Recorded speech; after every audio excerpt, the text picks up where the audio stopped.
Hey everyone, welcome back to Ancestral Healing. Happy Tuesday. Hope you had an awesome weekend.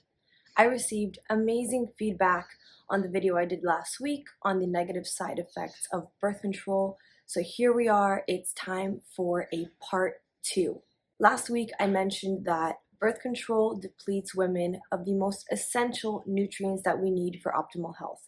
So today I'm going to dive into the other negative side effects of birth control. I really thought a lot of people weren't going to be interested in what I had to say about birth control, but to my surprise, a lot of people, including men, commented. So I'm super grateful and I'm happy that it's reaching and resonating with a lot of people. So let's get into the other negative side effects of birth control. Birth control can impact fertility and health outcomes for both mama and baby. Birth control destroys our gut biome, which puts us at risk for autoimmune diseases.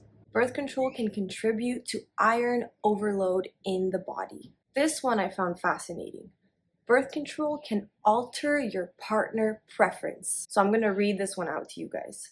Women on the pill prefer sexual relationships with men who have less statistically masculine faces, bodily sense, and characteristics. While on the pill, it isn't uncommon for women to choose entirely different relationship partners based on whether they are on or off the pill. This is caused by how the pill alters our hormones. I didn't really know this, but I had to share that with you guys because that is wild. So you're telling me that while I was on birth control, I could have potentially picked a partner that I wouldn't have normally picked if I wasn't on birth control because of my hormones are all out of whack? No, thank you. Birth control also suppresses your sex drive. Birth control also raises your estrogen levels, which puts you at risk for breast and ovarian cancer. Birth control puts you at risk for having blood clots, strokes, and heart attacks. Birth control also causes depression and puts you at risk for suicide. And birth control causes hair loss. This is something that I experienced. I'm not sure if it was because of the birth control, but I experienced it years after getting off of the birth control. So these are facts for oral birth control, but there is also birth control like IUD or the patch, and a lot of people say that those birth controls are much better, but research shows that that's not really the case. Research shows that non-oral birth control can be even worse for mental health than oral birth control. As women, we can only get pregnant for 6 days out of our cycle. Instead of taking a pill, why don't we learn how our bodies work, learn how to track our fertility days? We most definitely have the capacity to learn this information, although we've been taught that we don't. Regardless of whether or not you want to conceive, you want to have a baby, all women should know how their bodies work. We need to understand our hormones and our cycles. I don't remember being taught about my menstrual cycle. I think maybe we had a chapter in elementary school, maybe like 1 hour spent on my period. And then I'm ashamed to say, but I know it's not completely my fault, but I hate to admit that I only started learning about my period, about my menstrual cycle, at the age of 29, last year.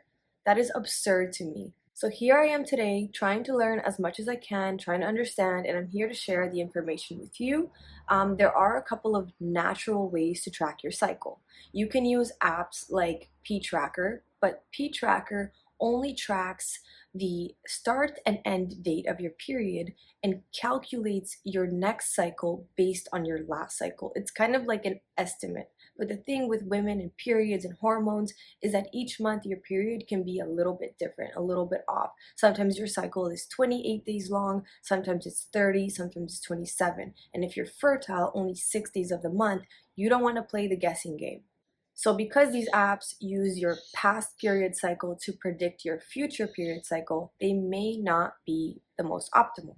It may not be the most optimal for preventing pregnancy. It's good if you're trying to track your period and see the consistency, see how long it lasts. So it's good for that stuff. But if you're trying to prevent pregnancy or you're trying to get pregnant, there are better apps.